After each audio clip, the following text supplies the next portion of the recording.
Right. Hi, good morning, everybody. My name is Liz Hume, and I'm the Executive Director at the Alliance for Peacebuilding, and it's so good to see so many people in the room, but also I know we have a lot of people online today for this great launch. I want to, before I talk about how amazing this is, I want to just mention we have a very special guest here today with us, Chick Dumbach, who was he was the CEO, Executive Director at the Alliance for Peacebuilding. I was telling him earlier, built this incredible platform, a board member at IEP, correct?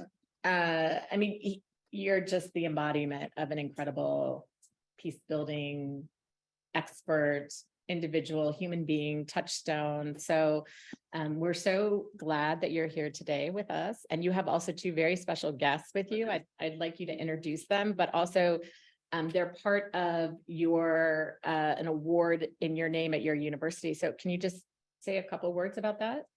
Sure. Is that okay? I don't mean to put you on the spot. I just wanted to say, yeah, just welcome your guests so that we know who they are. One more time. Just hit the button. Sorry, I didn't mean to put you on the spot. There you go. There you go. Okay. You did put me on the spot, but that's okay. Sorry. I'm very pleased to have guests here from the school that I went to long ago, Oklahoma State University, that has developed a really significant international studies, global studies program. And my classmates raised money and set up a scholarship in my name, and I'm just blown away by it. And the first recipient of the scholarship is a student from Ghana, and he is right here, Clinton Wonka, who is starting his second year at in the program, and I'm just so pleased to have him as the very first one, and invited him to come here and spend some time with us so we could get better acquainted. And his friend Tabitha, also from Ghana, is here with him, and my wife Kay is here. And of course, always happy to be with Michael for anything having to do with the Global Peace Index, because I've been involved with it really from the very beginning. Met with Steve Kittley when he was starting it out and worked with it ever since. So thrilled to be here. Thank you very much, and looking forward to the presentation. And thrilled to see us too, right? Yes, absolutely. Yeah, you can't just get the only shout out. No, it's always great to see Chick. And so if you don't know him, get to know some of his work. It's phenomenal. And so we're so grateful for everything that you've done to build and advance this field. So thank you, Chick. So I'm not going to say much except to say what I always say about the Institute for Economics Peace work. The Global Peace Index, your positive peace, your the terrorism index, all of this data has been crucial, if not key, to building and advancing the field. AFP just put out our new strategy, our 10-year strategy. How do we build and advance the field? Well, it wouldn't have happened without this work. Going back, this one was started in 2008, correct? We're able to do what we do with the Global Fragility Act and other pieces that push the field forward because we have data to show what's working, what's not working, if things are getting more peaceful, if things are getting more violent. Prior to that, in the early 2000s, it was very anecdotal. And so again, I'm just going to say data like this is what allows us to make the case. And so this is invaluable. I say it all the time and I mean it. The other piece that I think is so important is that we always gravitate to what's wrong, what the problem is. And this data looks at, okay, well, what is working instead of just always focusing in on what's wrong. So with that, I'm going to turn it over to Michael to actually get into the substance of this incredible work. And it's always great when I see Michael too. So thank you, Michael. And we have some incredible speakers here today, and we'll make sure it's very interactive so that people get a chance to dive into the information. And so for that, turn it over. Excellent. Thank you. Thank you very much, Liz, indeed, and Chick, for your tremendously kind words. It's going to be a bit difficult to live up to to all of that. You know, there is inherently a whole lot of uncertainty, not only in these kind of measurements, but increasingly in the world, as we can see. So invariably, we're sort of in a situation which perhaps we have many more questions than we do have answers, but to the extent that we can put a border on this, to the extent that we can measure it, we do feel that it is important. And I'm delighted to be here at the DC launch with Alliance for Peacebuilding, a close partner when it comes to everything peace and peace building. And Chick, thank you very much for honoring us with your presence today, and Clinton as well. Okay, so let me launch straight into it. For those of you who are unfamiliar with the Institute for Economics and Peace, we are an independent, non-partisan, non-profit think tank dedicated to shifting the world's focus to peace as a positive, tangible, and achievable measure of human well-being and progress. We're headquartered out of Sydney, Australia. We have offices in 6 countries. I'm based in New York. We're in Mexico, Brussels, The Hague, and Harare in Zimbabwe as well. We're very thankful that core reports such as the Global Peace Index, which is our flagship report, are increasingly used around the world. Let me jump straight into the findings here today. So for those of you who may be somewhat unfamiliar with how the index is constructed, we use 23 globally comparable indicators covering 163 countries around the world. Those 23 indicators can be essentially thrown into 3 buckets. One, which is ongoing measures of international and domestic conflict. The second one, measures of societal safety and security. So in addition to some of the metrics that you see here, things like political instability, violent demonstrations, are some of those metrics, as well as measures of militarization as well. Some of the ones that you don't see here, for example, include nuclear weapons capability, weapons exports and imports, just to give you some examples. So this map here, I wouldn't read too much into because you're trying to put all of the data in one map, but this is available as a dynamic map online, visionofhumanity.org, which enables you to be able to click on any individual country, see the underlying indicators and how they're doing, their trends over time as well. Overall, it's not good news, I'm afraid. Last year, we already sort of identified humanity being at the least peaceful that it had ever been since the inception of the index 17 years ago. This year has the distinction that it is not only that, but it is also the most deadly that we have ever seen. So a 96% increase in conflict deaths around the world. 84 countries became more peaceful, 79 countries deteriorated. On the improvements front, terrorism, for the most part, at least on average globally, has continued to improve since the large peak that we saw in 2014-15/16. Political terror, which basically is extrajudicial killings, torture, and imprisonment without trial, is something that, according to our estimates, has continued to improve as well. And perhaps surprisingly, military expenditure is something that has continued to improve over the last year and is part of a longer trend. That is on average. If we sort of look at it regionally, we do see, for example, that in Eastern European countries, there's been an increase in military expenditure. But for example, in terms of the countries on the UN Security Council, the major powers, for lack of a better word, military expenditure as a percentage of GDP has gone down too. Russia is the exception to that, although overall value of military expenditure has gone up 17%. In terms of deteriorations, well, a significant one here, again, is deaths from internal conflict. Again, a very significant hike last year, largely on the back of Ukraine and Ethiopia. But before Russia's invasion of the Ukraine in 2020, 2021, it had already risen by 45%. So regional highlights, 6 out of 9 regions recorded deteriorations. So that would be Asia Pacific, Europe, and the MENA region are the ones that improved. Russia and Eurasia includes Ukraine, recorded the steepest deterioration, and MENA continues to be the least peaceful region globally, but has improved significantly over recent years. Europe continues to be the most peaceful country in the index and did record a slight improvement. That's after around 2 years, I believe, of slight deteriorations in Europe due mainly to violent demonstrations and political instability. So the 10 most peaceful countries, what can I carve out new here? Well, not a whole lot, because the ranking at the top of the index doesn't change massively year on year. So for example, Singapore improved by 4 places. Canada, I think, marginally remains out of the top 10, or I know marginally remains out of the top 10 this year. One of the questions that we often get, specifically with this particular spread, is, oh, well, hold on a minute, global peacefulness is due to the fact that, you need to be a small country, right? Or from a population perspective, or from a geographical population or even density perspective. That's not something that we really see play out in the data. So, for example, Ireland has got the same population than the Central African Republic would. Japan is the 11th, I think, most populated country in the world. Very large countries can be relatively peaceful, such as Canada. Very small countries can be highly militarized, such as Israel and Lebanon, for example, right? Or some Middle Eastern countries.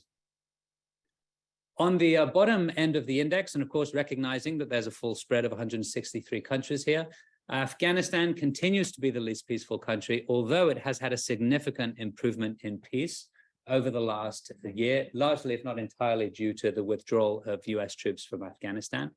Yemen, Syria, and Iraq, Middle East countries have all seen improvements, again, mirroring these improvements that we've seen in the region. South Sudan and Sudan have deteriorated. I'm pretty sure we're going to be delving into Sudan today, and I'm delighted to be accompanied by our panelists. And Russia has been in the 10 least peaceful countries quite some time. Ukraine, I believe it's the first time that it's in the 10 least peaceful, although I need to check back to 2014. In terms of the countries that have most improved, and I think you see one here related to the Global Fragility Act, Libya, it's actually improved. It's the country that's improved the most for the 2nd year running, and it's actually been improving in peacefulness the last 4 years. So that is of a low base, as you can see here. Plenty of instability exists, but also potentially an opportunity for peacekeeping and peace building. Burundi has seen stability after the election back in 2020. The EU has recently lifted financial sanctions in the country, which again potentially provides an opportunity. Oman improved in peacefulness over a relatively high base, and again Afghanistan, which we'll delve into a tiny bit later on. In terms of the most deteriorated countries, again, Haiti, underneath the GFA, ranks heavily, increase in political instability and criminality in the country, and most of the headlines today. Mali, again, interethnic conflict, as well as conflict with extremist groups in and around the country. We noted in the Global Terrorism Index, which is a report we produced 3 months ago, that the epicenter of terrorism has gravitated progressively from the Middle Eastern region to the sub-Saharan Africa, more specifically the Sahel, and increasingly in Mali. Ukraine and Russia for the obvious reasons, and then Israel. This is ongoing tensions and conflict with the state of Palestine, but actually more so violent demonstrations resulting from the proposed changes to the judiciary. So probably the sort of the main headline, and it's an unwelcome one for the Global Peace Index this year, is a significant increase in battle deaths, again, 96% increase year on year, and largely related to conflicts in Ethiopia and the Ukraine. Now, there is a reason that we really haven't heard much about Ethiopia, and that's because there's a near total media blackout currently. These are fresh numbers that have recently come out. In fact, we decided to include them after the tail end of the cutoff of data, which is March 2023, precisely because of their importance. But again, it's certainly not something that we're hearing about in the news today. So definitely a reason to highlight it here. And of course, those are immediate conflict deaths. The impact, or the humanitarian impact of the conflict more broadly, has no doubt already taken and will take significantly more lives. Other conflicts around the world continue also to get worse. For example, in the case of Myanmar, we've sort of seen this transition from political instability and violent demonstrations last year to more open conflict this day. In fact, if I'm not wrong, I think we're counting about 16,000 deaths in conflict deaths in Myanmar over the last year. Mali, I noted before the increase in conflict there. And then coastal West Africa, again, this isn't a massive deep dive, but we did think that there are a couple of important things to note, especially given the deteriorations we're seeing in Mali, but also in Burkina Faso and Niger, the tri-state border area, excuse me. is that a large majority of the coastal West African countries, the ones that we see here in blue, have recorded an overall improvement in the Global Peace Index. Now, we shouldn't forget that the Global Peace Index is a snapshot of peacefulness.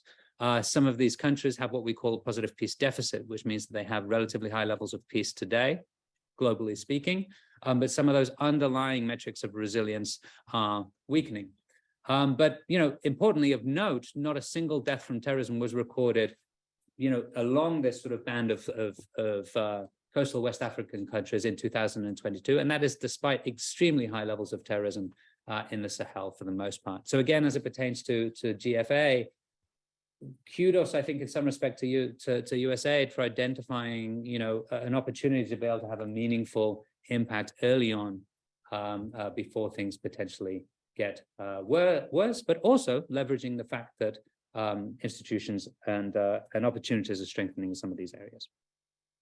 So Afghanistan, well, it's pretty self-evident when we look on this graph on the right-hand side here, that the improvement in peacefulness is largely, if not entirely, due to the US troop withdrawal. That's not to say there doesn't continue to be internal conflict within Afghanistan. As you know, the Taliban is struggling to gain any form of international recognition, largely on the back of their stance on education for girls and women.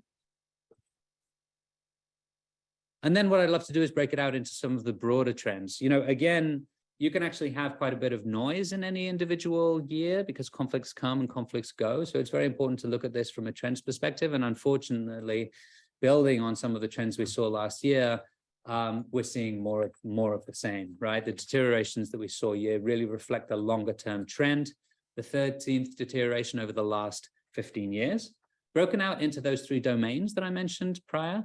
Ongoing conflicts that we've talked about on numerous occasions already, safety and security also. Now, this is on the back largely of violent demonstrations. Last year, we actually saw an improvement in violent demonstrations around the world, but we did see an slight increase in political instability and violent crime. On the flip side, or in a positive note, measures of militarization have continued to improve around the world, noting again a cap on military expenditure. Although probably an interesting note is that in terms of armed personnel, we've seen a significant deterioration as a trend over this period, but it started to sort of plateau over the last couple of years. So we're kind of sort of either facing probably one of two things. Either we're reaching a point in which countries are simply going to refuse to have less military personnel than they currently have because it's deemed as completely unfeasible from a security perspective, or alternatively, people are re-ramping up in terms of armed surplus based on the future perceived risk. Now, alternatively, it can also be a dynamic of, well, actually, I was going to refer to changing dynamics of conflict. I'll refer to that in a second. So this is just the chart of the 23 indicators in the Global Peace Index. Of course, there's a myriad of other indicators that you could potentially include in an index. And you can do so when you're looking at it regionally or on a country perspective, for example. But when you're trying to do something and develop global comparisons, again, across 163 countries in this case, you are limited by what you can look at. Violent demonstrations, again, really a significant sort of a cause of that trend of deteriorations in security and safety.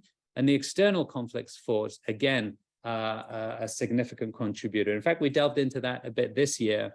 And this is noted previously by colleagues such as Liz Howard, the president of ACANS, for example, this increase in internationalized intrastate conflicts. So this is basically an interstate conflict, a conflict between a state and a group within that country, but nonetheless, external parties and other states are participating in it. So some examples of that, obviously, Saudi Arabia and Iran's participation in Yemen, but alternatively, for example, Russian involvement in Mali or Russian Chinese support for the junta in Myanmar, or alternatively, even European and US participation or proxy participation in the war in Russia and the Ukraine.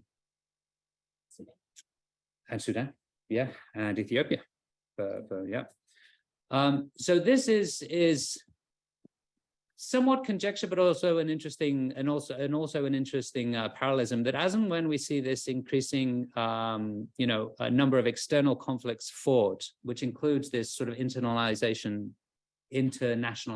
component, we also see the intensity of internal conflict increasing as well. One of the sort of the core headlines, which I'm not going to reproduce here, but we have in the press release, is that wars are progressively becoming more unwinnable.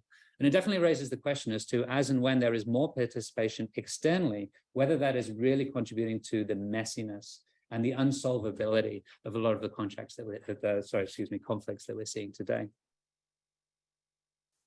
So on the dynamics of war specifically and particularly and potentially in relation to the total of armed services personnel and the use of different technologies, of course, you have the development of hypersonic missiles and so on the macro scale, but on the micro scale, usage of drones. We've seen those being used tremendously effectively in the battlefield in Azerbaijan and Ethiopia most recently.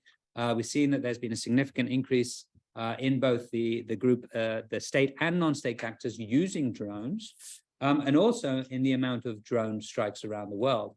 Probably the most interesting part of this graph that you see here on the right-hand side, 2021, 2022, is that we see sort of strikes outpacing the total deaths.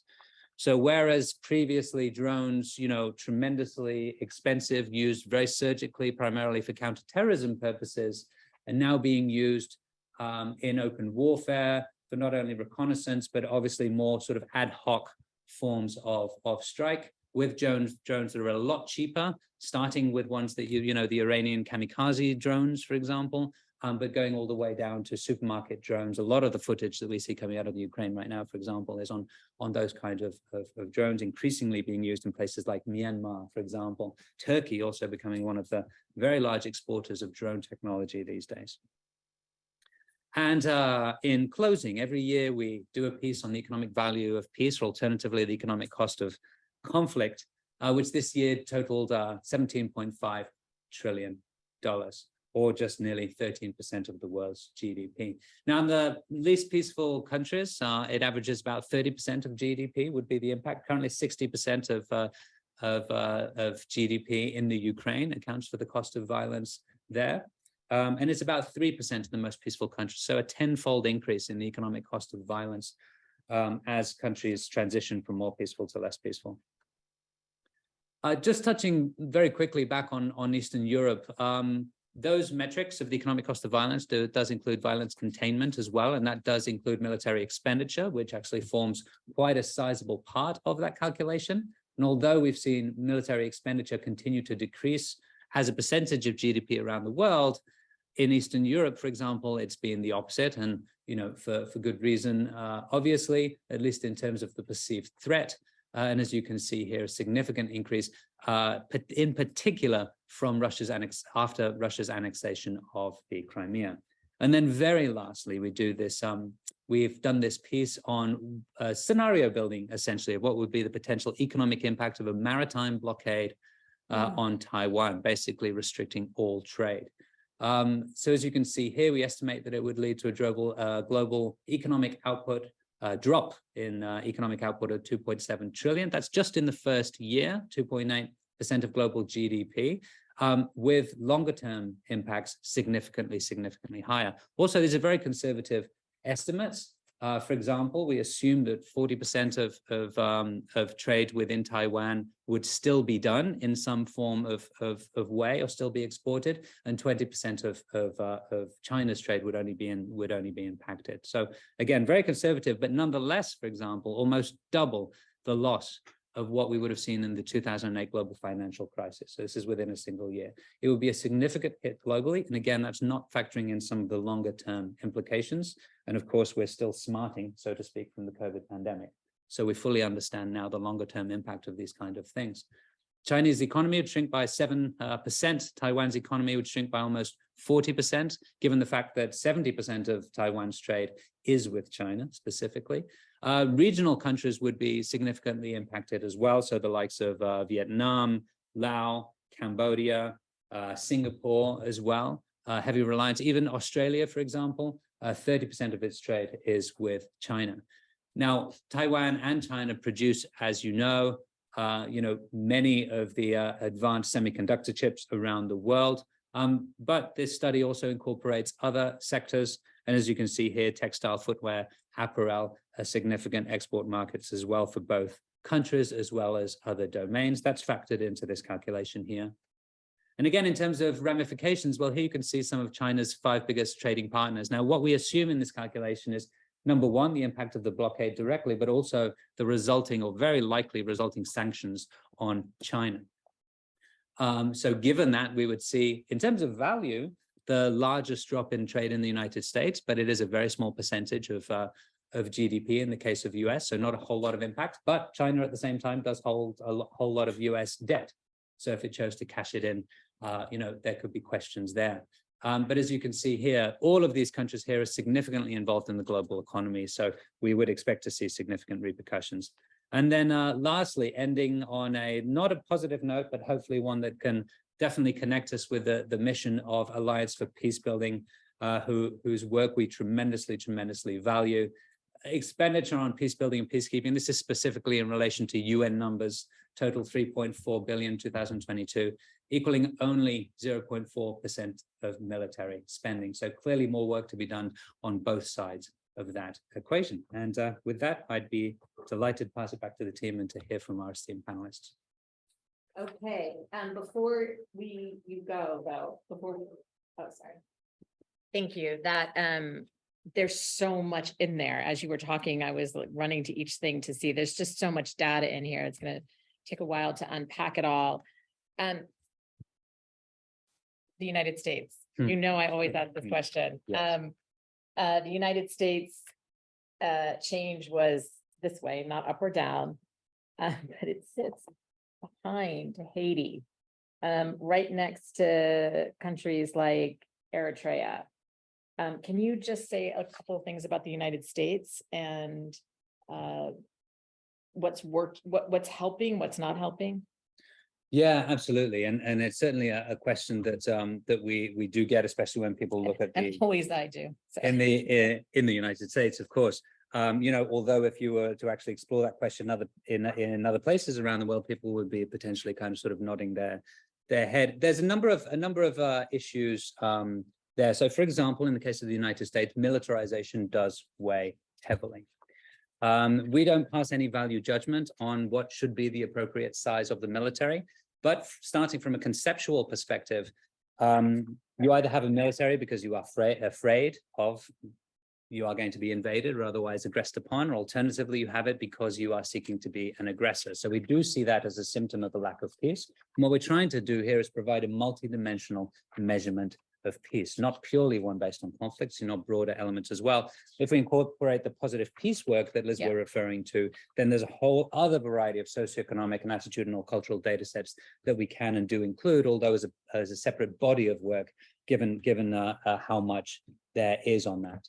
So in short, yes, the United States does rank 131st on the index. It does have much higher safety and security levels than countries such as Haiti or Nicaragua or Salvador or Guatemala would have. So a lot less violent crime, a lot less instability on the streets, but nonetheless, again, high levels of militarization, extremely high homicide rates, high availability of small arms, and one of the highest levels of incarceration in the world.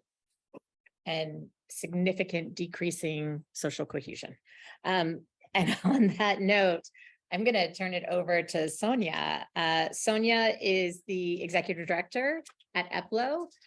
She's also a board member at AFP. And so we're delighted that she is here today.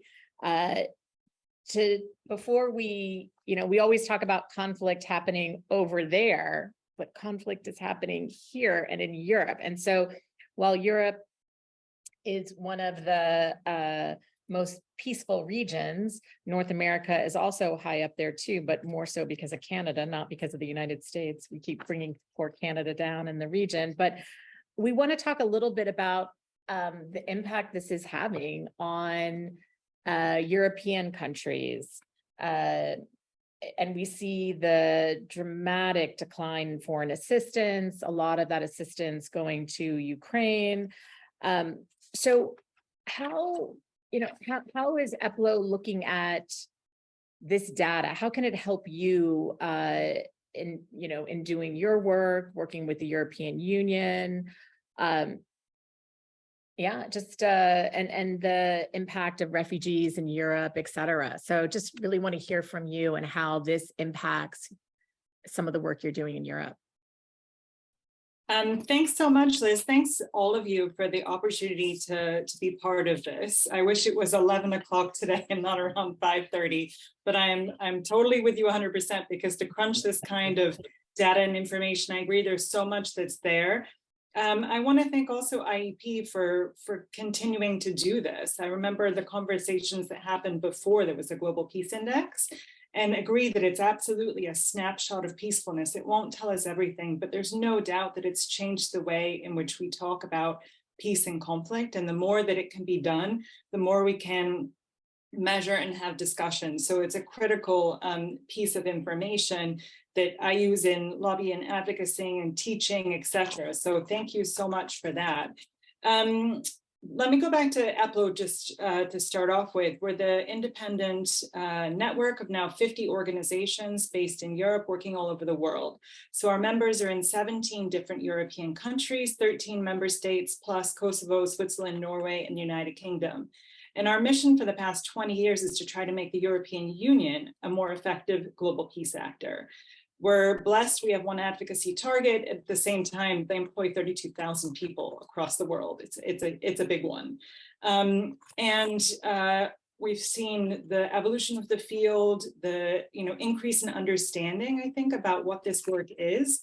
And now we're at another critical juncture where the context is changing.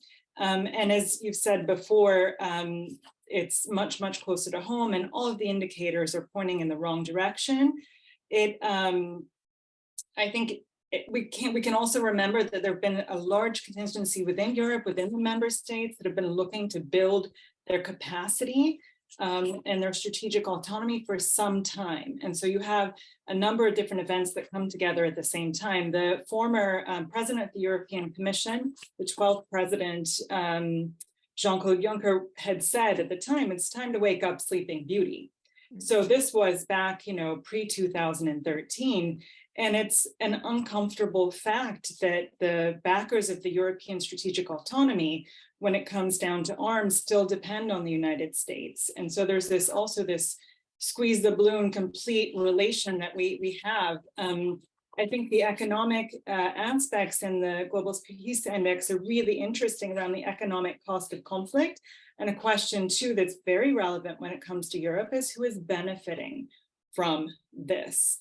There's some very uncomfortable conversations within member states, not only about increasing militarization, but also about massive industry of arms and weapons. So we've seen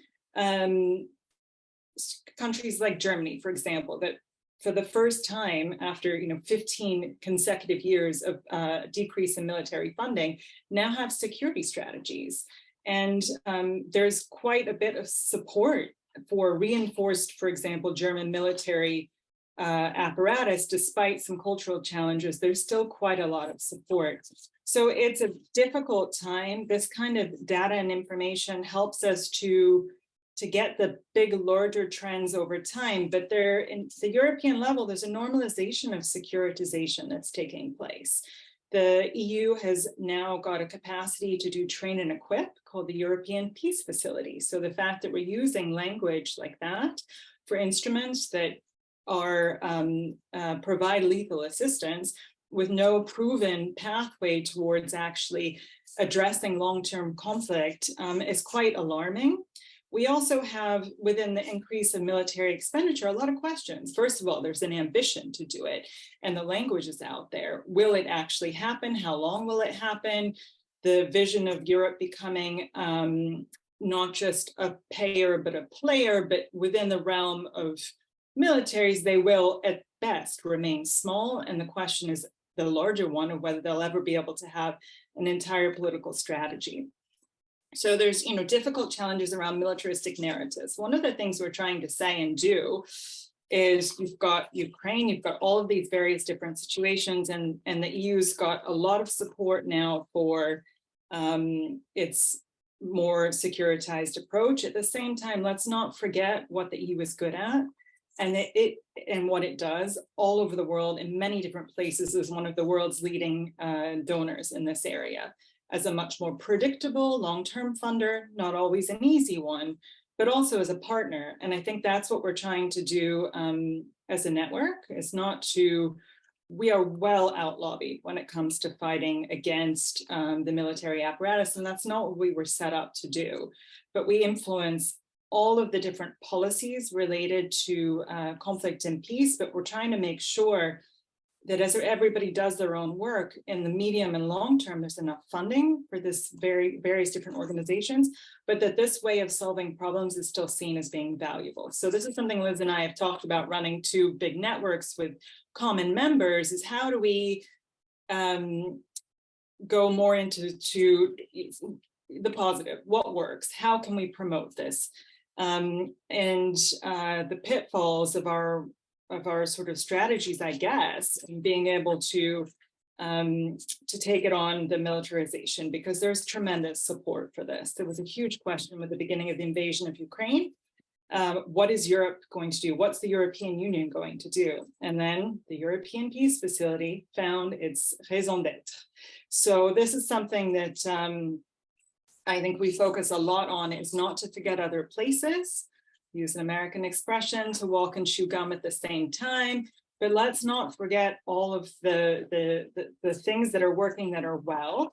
We raise the importance of support to local CSOs, the funding modalities, the consulting civil society, and continually the long-term investment. So the militarization will not necessarily lead to this solving the kinds of problems that people are facing in many different places.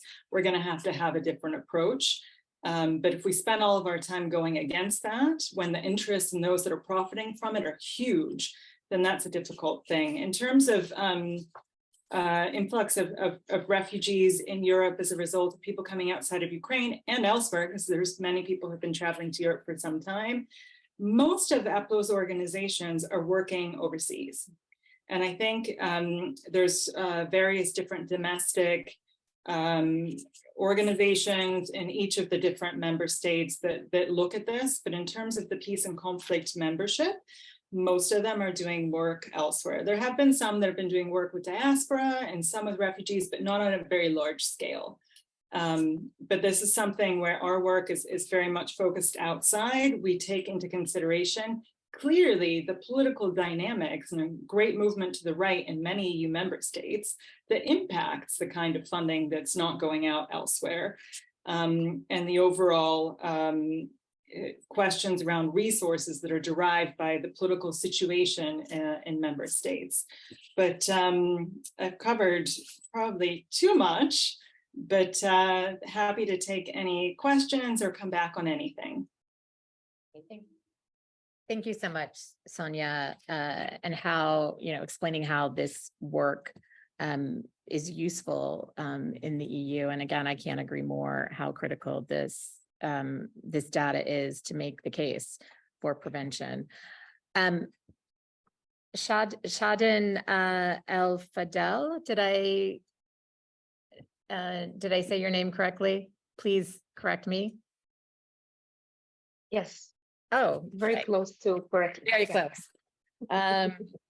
And you are the program development and manager at the Sudanese Development Organization, NIDAA. You're coming in from Sudan, correct? So you're I'm in speaking to I'm speaking to you from the UAE. Actually, I just reached UAE like 2 weeks ago. Okay. So I know the Sudan data, was that able to be put into this research? I mean, I know this is a snapshot of time, but I just wanted to ask that question. The short answer is no. Okay. That was after the cutoff of the Global Peace Index. Yeah. So that, we have to keep that in mind when we're thinking about this. We don't need to tell you about the conflict in Sudan and the impact it's had both in Sudan, regionally, globally. We want to just hear from you to talk about where do you see this go? Like what does Sudan need to try to resolve, prevent, reduce conflict? Where do you see possible areas for intervention? And, you know, what can we be doing to help prevent and reduce conflict? Yeah, I'm going to just turn it over to you and ask, and you know, using this data, understanding that the conflict broke out before, you know, because obviously the data has to stop at some point and it has to be analyzed. So. Thank you very much. Thanks for the Alliance for Peace and the Institute for Economics and Peace for this opportunity and for their hard work on the GPI for like 17 consecutive years. And although the cutoff of the report actually could not capture the data and information from Sudan after the conflict, but Sudan is ranked 155th in the 155th place out of 163. So that was almost predictable. When it is quantified, and it is predictable for us being living in Sudan and working on the change and the transition in the country. I actually lived in Sudan continuously since 2001. I never left it until 2 weeks ago, after the conflict started to intensify in the neighborhood where I live in, and I had to leave the country. But yeah, it's no surprise that Sudan actually ranked in a very low position, and understanding that it is also in the sub-Saharan region that actually deteriorated in the overall state of peacefulness, according to the index report of 2023. Peace, security, and stability are cross-border issues in nature. Let me first try and do a little bit of framing of the scene. Well, the current conflict in Sudan should not be analyzed and looked at. It should be analyzed and looked at beyond obvious notation of a war between two generals. We have to understand the political economy of the Rapid Support Forces and the Sudan Armed Forces, who are the two warring parties in this conflict. We have to also understand the long history of the military interest in politics and economy, especially the extractive sectors in Sudan, and the structural deformities in the security sector in general, not only in the armed forces. The militaries actually rule Sudan with dictatorships for more than 70% of its age as an independent state. Under this rule, this military rule, Sudan has not seen a single year without being under an armed conflict that involved the armed forces themselves actually against Sudanese people. RSF, the Rapid Support Forces, the so-called Rapid Support Forces, is a paramilitary group in its best description. It is actually a militia that was built and strengthened by the Islamists in the Sudan Armed Forces, with the goal of them doing the worst duties in Darfur and South Kordofan on behalf of the SAF generals. There is also increasing geopolitical competence, especially between actors who we consider actually as spoilers, with long-standing relations to RSF, and they actually have very active negative roles in aggravating this conflict and destabilizing the transitional process even before the conflict erupted. There are also spoilers from inside the country, groups of interest in aborting the democratic transition in Sudan would gladly put the country into this conflict to protect themselves, actually, to protect their interests in economy and power and many other areas. And unfortunately, the leadership of the armed forces were allies of these groups, and they were orchestrating everything together. As of now, none of the two parties are winning this conflict militarily. And I believe that this era has ended. One party putting another, one side putting other side on the floor and winning the war for themselves has ended. this doesn't happen anymore. And the operations on ground change implication, focus, and dynamics. Unfortunately, mis and disinformation have become a weapon that is used by the two warring parties. We, as the Sudanese people, do not know the truth about the operations on ground, who's controlling, who's losing, what areas are being under whose control. This information actually puts the Sudanese people in great danger, really. The human rights situation is rapidly deteriorating. The indicators such as conflict-related deaths, number of IDPs, access to small weapons, political stability will definitely deteriorate as well. And human rights violations linked to human trafficking and smuggling are expected to increase and intensify. Not to mention that Sudan has been a transit country for millions of migrants. And they are now subject of different kinds of human rights violations alongside the Sudanese people. I'd like to reflect on and have a reflection on the conflict and this conflict and the future of Sudan. Well, the conflict threatens the very existence of the country as a state, which will actually be catastrophic and devastating for all Sudanese people, but also will reflect in the whole region, including also the Arab countries. The already fragile state of peacefulness aggravates the worries regarding the extent and spread of this conflict across the country, which is actually happening as we are speaking. Darfur, Blue Nile, and South Kordofan are becoming new scenes for high intensity conflict between SAF and other groups. Well, the democratic transition that started back in 2019 process, chances to revive and continue are weakened with time and the intensified spread of the crisis. If this conflict is to end in the aftermath of it, any military leadership involvement in politics and their economics and their economic interest continuation is going to result again in future armed conflicts with just different contextualized circumstances. Sustainable peace actually in Sudan requires sustainable and just political transition to strong institutions, rule of law, and protected freedoms. Are there prospects for peace, democratic transition? What are the lessons learned that we could talk about? I believe that a peaceful process is viable in Sudan. The two parties, as I said, have very limited capacity to carry on the military operations for long. And we can see this in the changing dynamics of the operations on ground.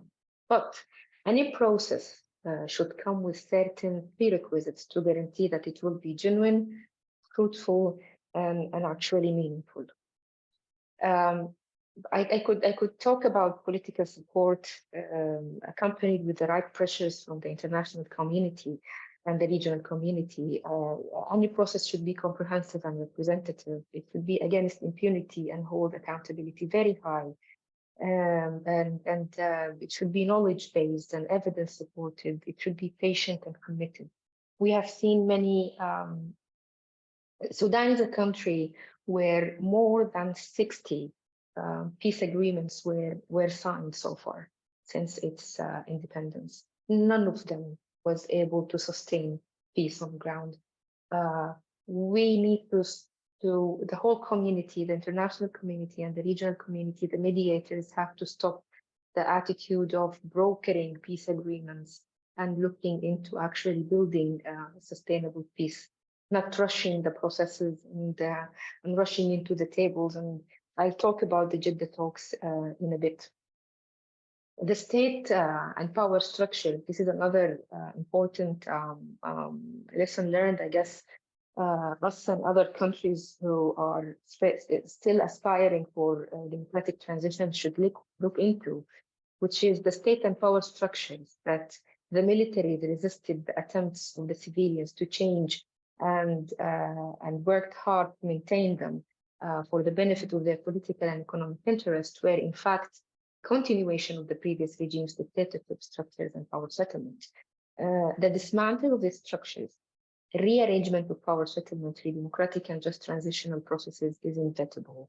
Because sooner or later, in a country like Sudan, where there are multiple armed groups, and military and paramilitary also institutions, these interests and power dynamics would eventually reach a conflict, and then an armed or a war would erupt, as it's happening now in Sudan.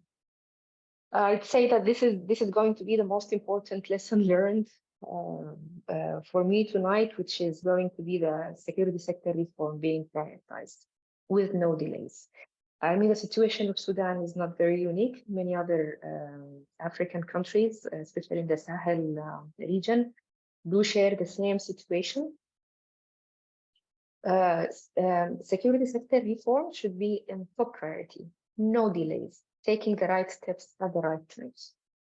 We should not aim at the appeasement of the corrupted security sector leaders during our attempts to perform security sector reform processes. We should build the processes to be people-centered and civilian-led. This is one of the mistakes I think that we fell into during the transitional period that started in 2019. That security sector reform was not prioritized, and it was left to the leadership of the military and the security sector itself. It's an obvious mistake. I don't know how it happened, actually. We have to reconceptualize a democratic transition to become centralized around achieving positive peace. I mean, in a country like Sudan, conflicts has always been the first and number one problem that is threatening the democracy and threatening the freedom and the lives of the people of Sudan. Any democratic transition should. No? Can you hear me? No, yes, I can. I just want to, I really want to get to questions and be interactive. So this is amazing. And I have learned so much, especially 60 peace agreements, and they keep failing, right? And so your point around have to be more comprehensive and inclusive. And I also, your major point on one thing that might be the most helpful is not the warring parties don't have the means to continue this for long, but it means we really have to be focusing in on the peace agreement. So I know people are going to have a gazillion questions for you. So I want to quickly get to Adam, because we're kind of doing this circle around the world and focusing in on Asia. And while its peacefulness increased, its conflict also increased. So talk to us a little bit about this, I feel like, Asia is so critical. You started off talking about Taiwan and what would happen there. So we really want to get your discussion or your knowledge around this. You're the regional director for conflict and fragility at the Asia Foundation. So we'd love to hear your thoughts on this and this data. Okay, thanks. Liz, and thanks all of you, particularly Michael. Congratulations to you and your colleagues for an interesting and concise and informative report. Also to Shaveen and Sonya for the comments so far. As Liz said, I'll focus on the Asia Pacific region and some of the trends. Please give me a shout if you can't hear me clearly, otherwise I'll assume that you can. We've got a range of programs in this region, a lot of which are working on addressing instability, fragility, causes of violence, and so on. We've also been commissioning a fair bit of research over the last few years, and I'll make a few points based on those research streams as well as information from our country offices. So to mention a few key products, we produced the second edition of a report called The State of Conflict and Violence in Asia about 18 months ago. And that gives a basis of information regionally and on specific countries. We're also conducting ongoing analysis through a local researchers network looking at border conflicts, part of a wider program called Accept. And again, that's giving us input from the local level. And there's a forthcoming report which will be coming up very shortly on the views of local, well, civil society peace builders across the Asia region. So we interviewed 25 people from all walks of life, and it's summarizing their views and perspectives on the challenges they're facing now. So what I'm going to say is based around all of these different information sources, and pretty much as Liz, as you just explained, there's some challenges here between two specific trends, seemingly contradictory trends that I'll cover in the next few minutes, and I'll try and keep this brief to give everyone a chance to ask questions. First of all, as in many other parts of the world, we're seeing a series of rising tensions. And this range of interrelated concerns should raise attention. As we heard, the Global Peace Index this year shows that it's the 13th deterioration in peacefulness in the last 15 years, I think. And we see some of these trends reflected in the region.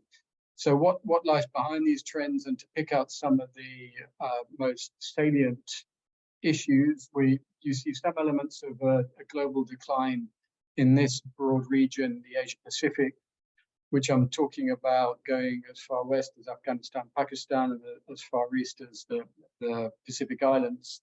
Not everywhere, but in many cases and overall, the statistics reflect some degree of a decline in liberal and democratic norms.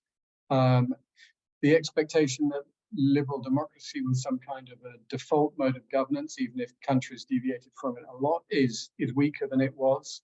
And you see specific regressions over media freedoms and less space for political opposition, as well as some other features. So that's one common trend and a driver of some degree of fragility and tensions. There's also been a significant rise in recent years of polarization in politics and in society in some countries, in Myanmar, for example, in Sri Lanka, in numerous places in different forms. It often shows up along identity-based ethnic or religious lines, but it's typically stoked by political interests. And while it obviously varies in form across a very diverse region, it does have some common traits and trends. In some areas, it has led to violence and fatalities, most prominently with Rohingya in Myanmar, but in various other countries where you've seen majoritarian campaigns of violence of one sort or another, typically against minorities. And then widespread intolerance and resulting tensions and fear coming from that, which pure statistics on fatalities don't necessarily reflect. Then we're also seeing other forms of polarization, more directly political frustrations at elites and ensuing protests or resistance when governments become more repressive or overthrown by militaries, or when people's hopes of sharing in economic progress are dashed. And some of this you've seen recently in various countries, Pakistan very prominently in its own specific form, recently at Sri Lanka as well, just last year in particular and continuing into this year. All of these trends, I think, are related to the rise of online media and other tech in different ways. It's both enabled states to stimulate opposition forces, but it's also enabled opposition movements to thrive. And the whole process of polarizing trends and traits and political movements, which you see globally, has been reverberating around this region. But then on top of all of this, as the report which we had earlier refers to, you see rising geopolitical tensions, and they're particularly overt in this region. But not only the increasing influence of China and the reaction to that by the US as well as others, but also a rise of other regional powers. So a shifting in the political or international status quo. And that's also changing domestic politics across the Asia-Pacific region in ways that are not consistent and are not even known in many ways. So there are significant risks surrounding that. Some of the comments coming from the region are that it's vital to avoid a new version of past problems experienced during the Cold War, especially in Southeast Asia. And since that time, many governments in the region have been very capable at managing different regional interests, playing off major powers and finding viable routes through complex power dynamics of more powerful nations. And it's important that they're not now forced to take sides in what's seen as a bipolar environment, but have the capability to continue defining their own approaches and their own trajectories within that. So all of these tensions are ongoing. You could add to that issues surrounding climate change and the long-term implications of that. And it creates an environment of some tension and quite a lot of fragility. At the same time, though, if you look at most of the data, the conflict data from various sources over the past decade, 20 years as well, slightly beyond that too, you see that fatalities through armed conflict in this region have actually significantly declined. So it doesn't show that the kind of increase you had in the mid-2010s elsewhere, which dropped off and have gone up again since, you don't see that trend in the same way on aggregate across its entire region. To make sense of the data, you have to remove Afghanistan from it, because with Afghanistan involved, the figures are so vast that they dwarf everywhere else. But if you do that, and it is on the very fringes of this region, then you do see a significant decline in fatalities, and so by that measurement, a significant increase in peace. And it's very significant in terms of numbers of fatalities. It's gone from tens of thousands per annum 20 or so years ago down to single-figure thousands more recently, in most years, with a caveat last year where Myanmar caused some reversal of that. But even with Myanmar involved, there's still a very significant downward trend there in the longer term. So what's been going on here and why is this happening? I think that's interesting to reflect on. Some of it is to do with a decline in the earlier Cold War tensions over the long term, decline in proxy wars, internal meddling, and so on. But it goes beyond that. You've seen huge economic growth in this region, globally the highest levels, and historically unprecedented changes.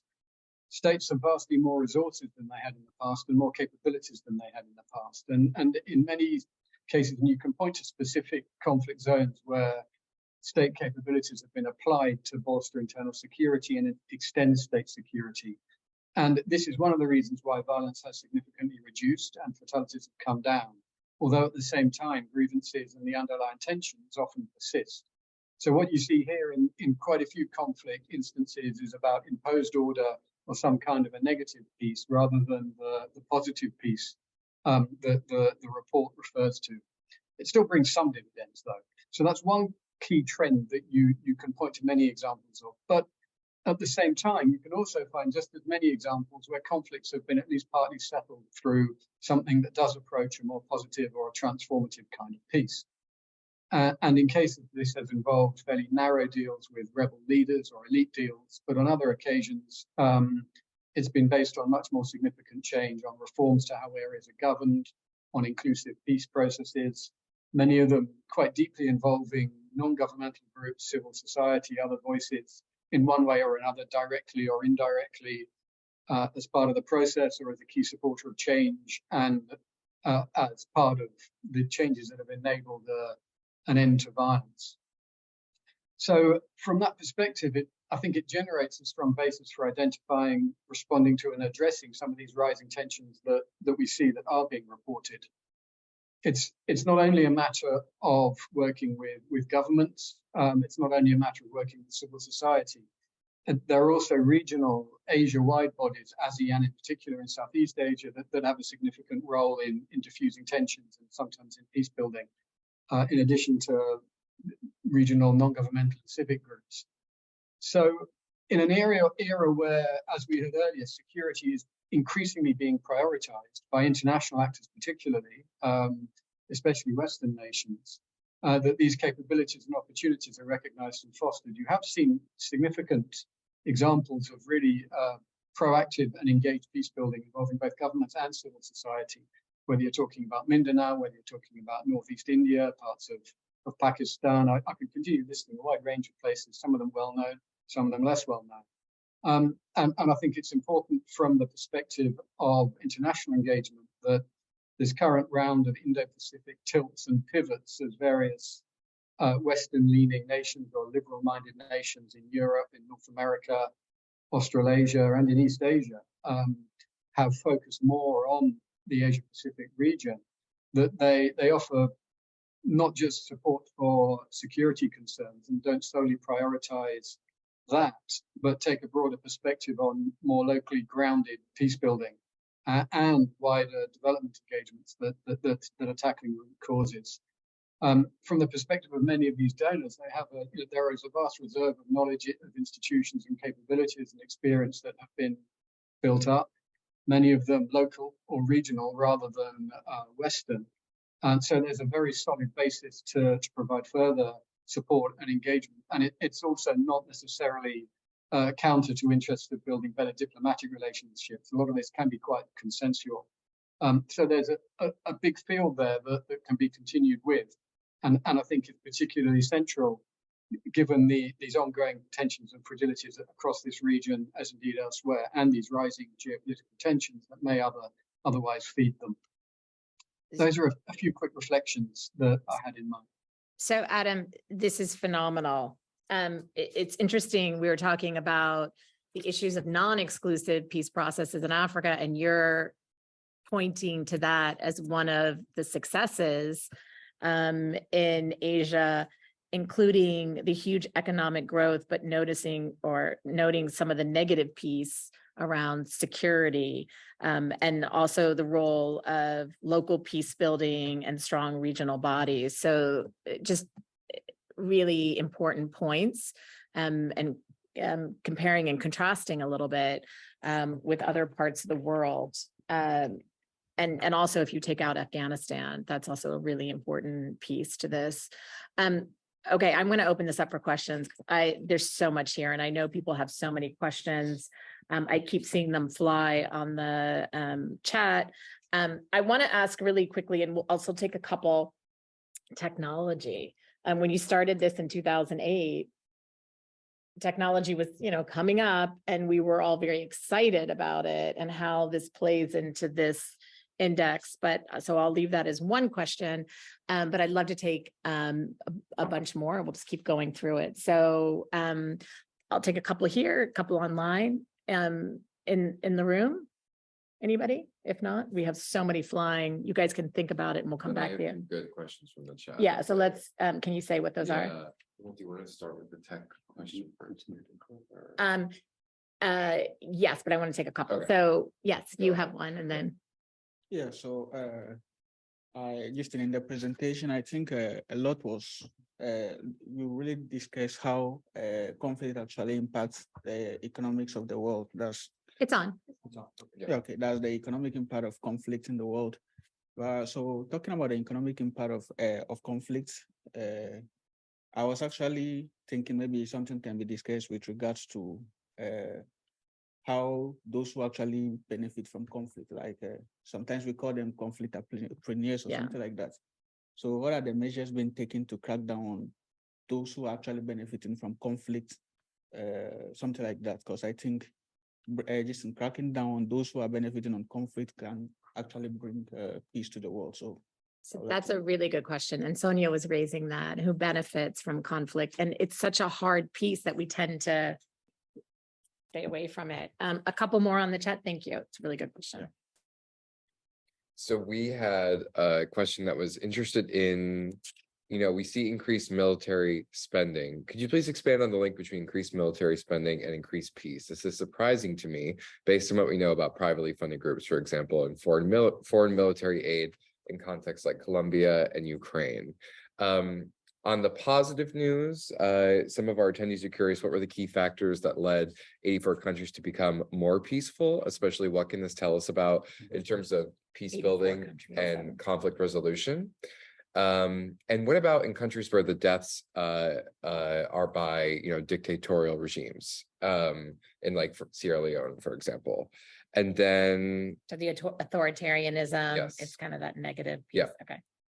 And I would just tack on to Liz's question on technology, on generative AI or AI overall, and what we are seeing on the horizon for global trends. So, I think you want to take one more in the room, or do you want to? Well, there's a answer? lot. So tech, AI, how do we address those who are benefiting from conflict, or, you know, have the military piece of it? I think people, this is the one thing that people always struggle with, this on the military piece of it. What were some of the trends you saw for why these 84 countries became more peaceful, and authoritarianism around negative peace? Okay, excellent. So yes, the tech question is a really interesting one, and I think it's a question that should remain open. I mean, for example, technology, we addressed it, and I agree today's conversation has veered towards the militaristic. So I definitely think that we should continue to unpack that, because there are a couple of important sort of caveats and notes to that. But we sort of talked about the usage of drones as being, you know, a technology that is drastically shifting the way that war is conducted, and potentially the ability to be able to resolve wars as well.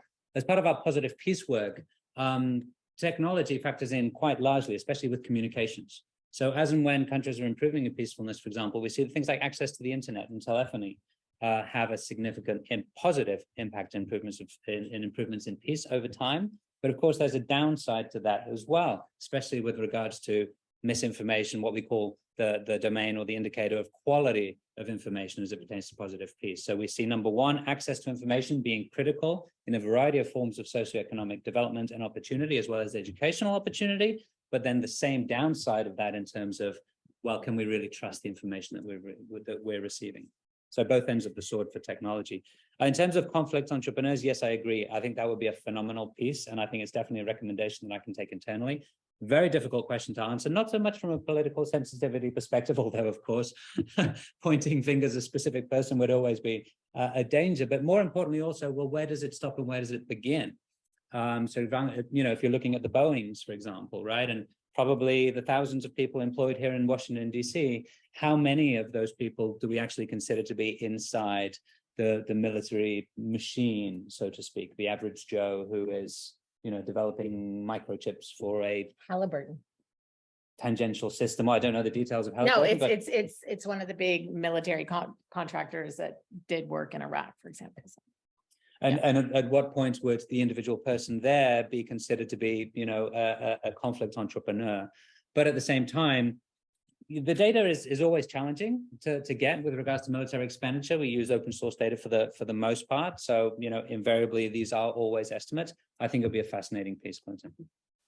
Okay, so the trend, any trends you see for those 84 countries that went up? So yes, a variety of them, and every context is different. So, for example, one of the things that we've seen in terms of trends is one of the very few militarization metrics that we actually count positively in the Global Peace Index is UN peacekeeping contributions. That is something that we have seen progressively increase over time, and a metric that countries have improved on more or less throughout the world. Other improvements can be both in terms of reducing military expenditure, but also improvements in criminality, and again, violent demonstrations, some of the other more internal metrics that we see. Broadly speaking, though, both in relation to those countries as well as the more peaceful countries, we see that countries that improve in peace physically in the Global Peace Index have underlying or improving measures of positive peace, which we define very simply under 8 pillars, many different under indicators on that. Improvements in a well-functioning government, an equitable distribution of resources, free flow of information, good relations with neighbors, high levels of human capital, acceptance of the rights of others, low levels of corruption, and a sound business environment. Now, all countries around the world are at different stages of that and have got different dynamics as it relates to that. But time and time again, we see that countries that are improving in peace share improvements in these 8 key areas of work. And then lastly, in the case of Sierra Leone, of course, the definitions surrounding the question are always tremendously difficult. My understanding is that the situation in Sierra Leone right now is relatively calm, essentially, but I believe that if I'm not getting this horribly wrong, that there was an election a couple of days ago, and that there is relative calm at the moment. It's actually seen an improvement in the Global Peace Index as part of that coastal West Africa tranche that we were looking at before.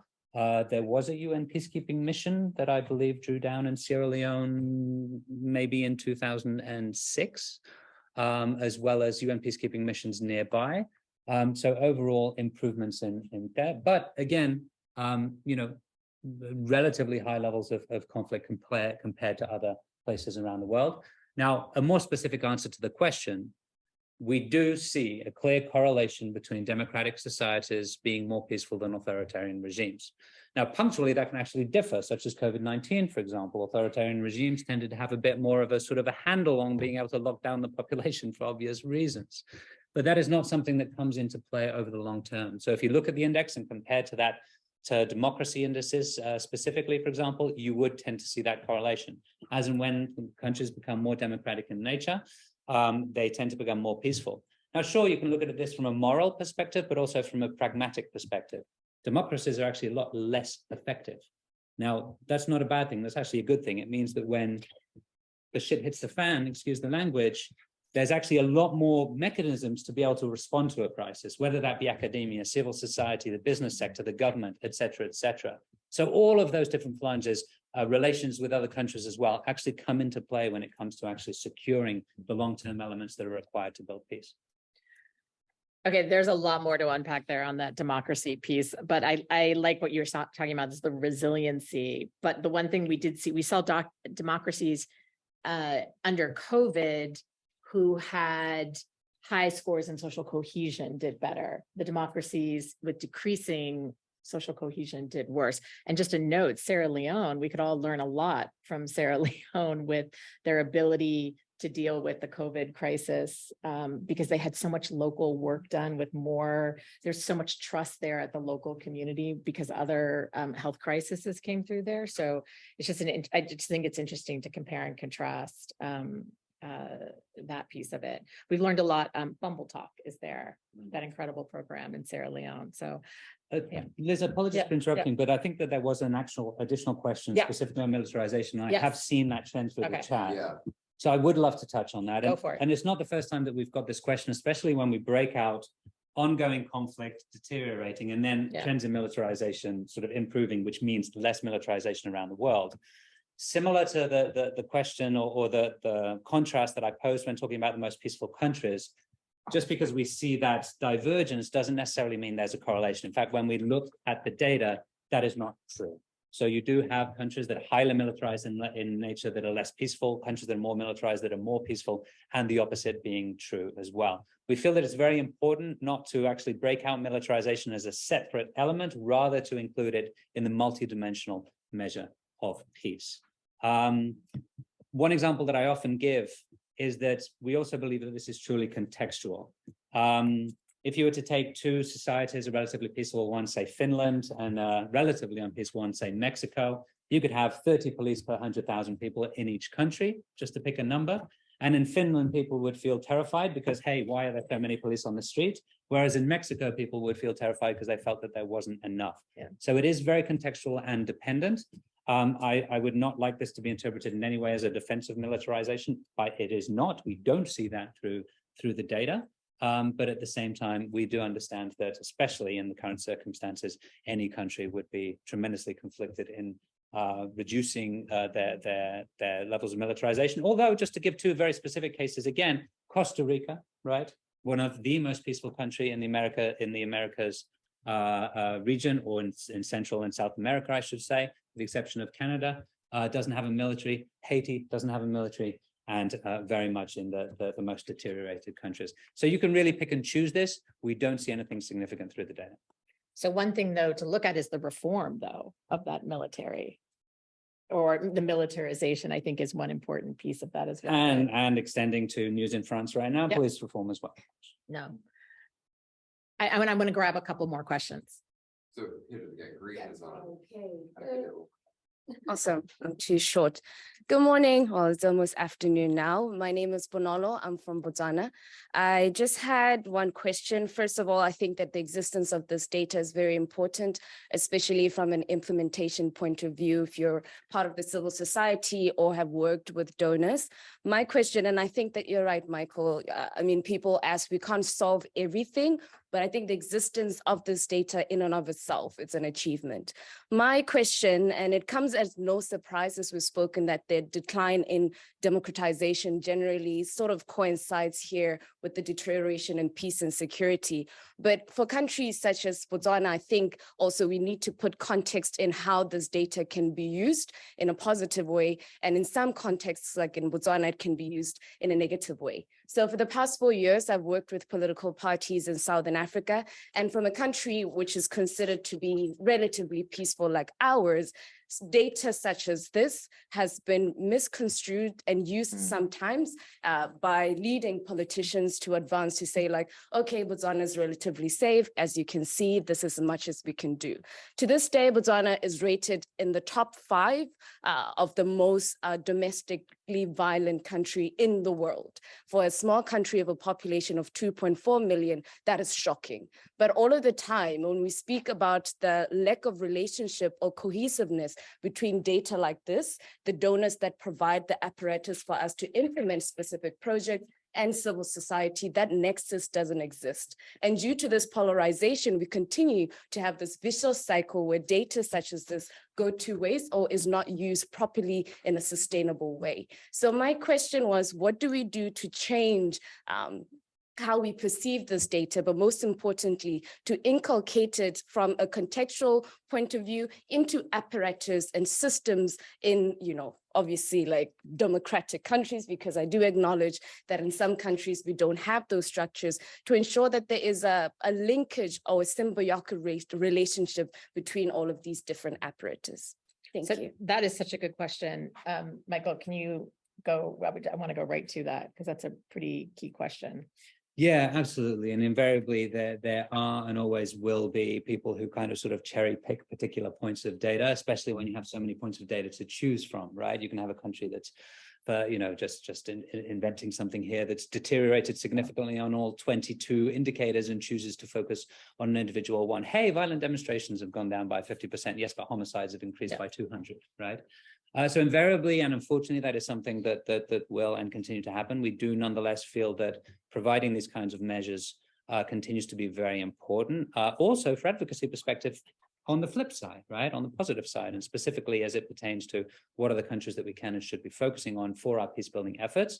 I think the best thing that we can do on our end is to try and be as methodologically transparent as we possibly can, and to use the most reputable data that we can possibly have access to. So if you look in the back of the Global Peace Index, not only do you have a breakdown of all of the indicators, but the timelines and all of the sources that we use as well. And also our data is available. The top line data is available for data crunching for anyone who would be interested. But no, it's a very good question, and it's an unfortunate consequence of this kind of work.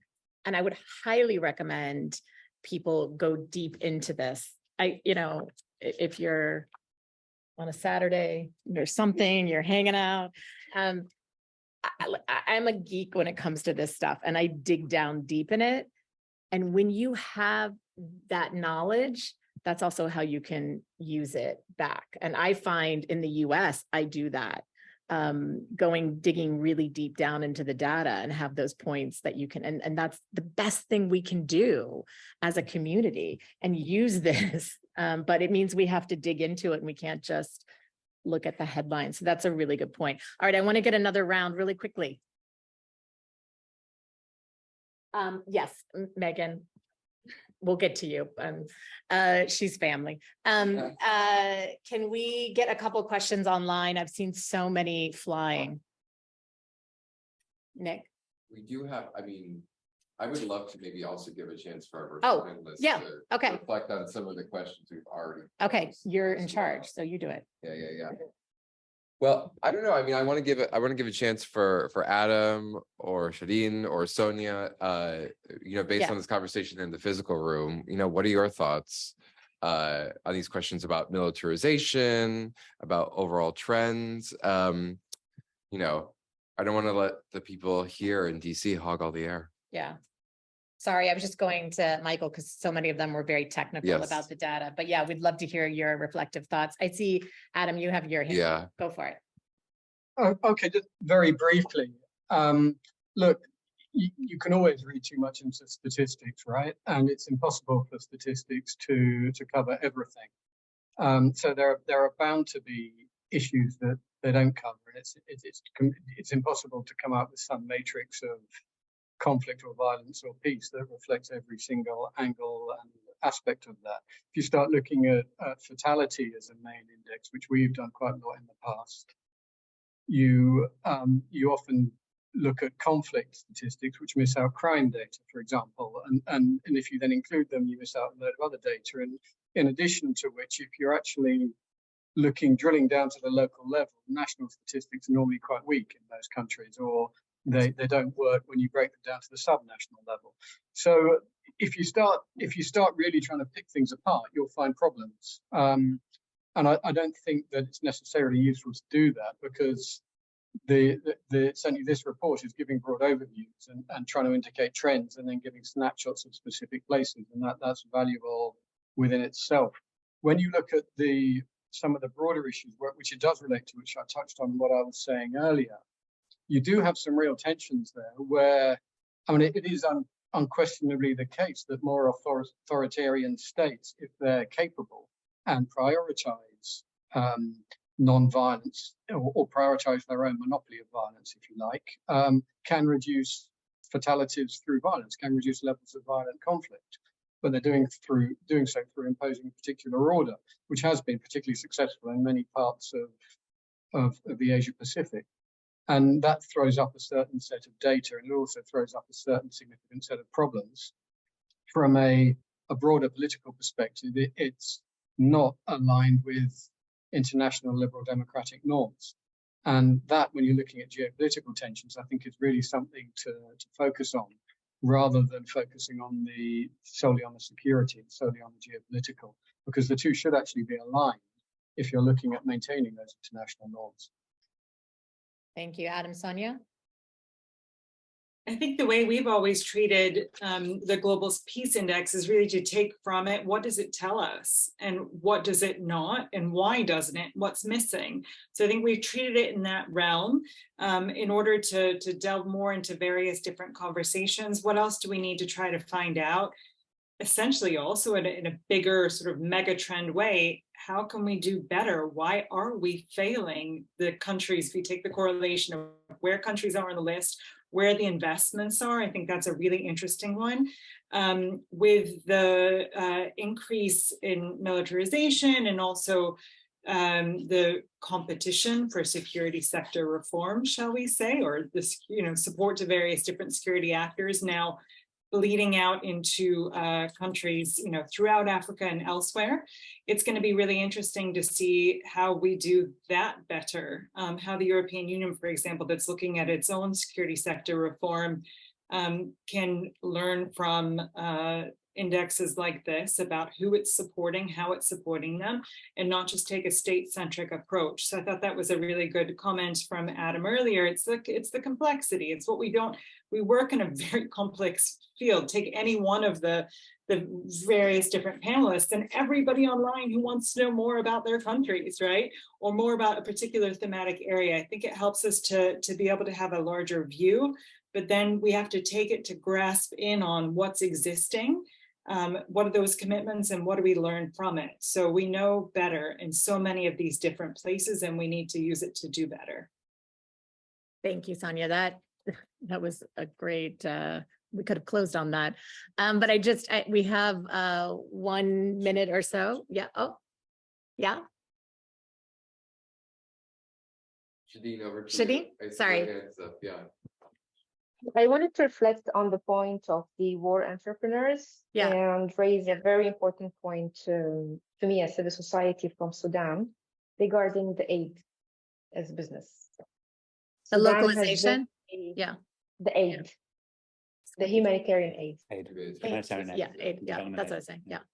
Please go ahead. Sudan has been a recipient of humanitarian aid for decades now, and aid has small to none role in any activities or programming regarding building peace or conflict resolution, basically. And I think that this is high time to re-envision the humanitarian aid in Sudan, in particular by the international organizations and particularly the peacebuilding organizations, and look at it as one, look at this peace building programs as part of the urgent assistance that is needed alongside the humanitarian assistance. Thank you.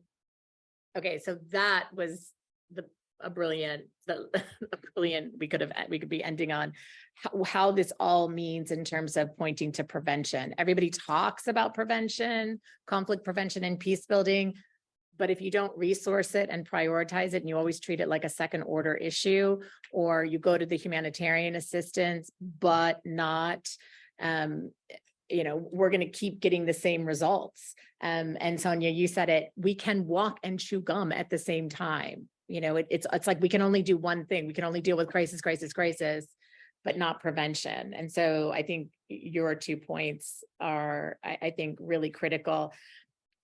Megan, you want to jump in there?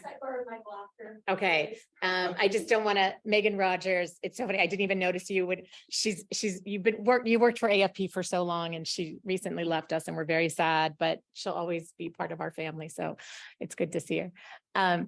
Okay. Do you want to wrap up, Michael? Anything you want to say? I mean, I just want to say once again, we are indebted to IEP for this incredible data, but it's incumbent, all of us have to do our work and go through this for the global trends, regional trends,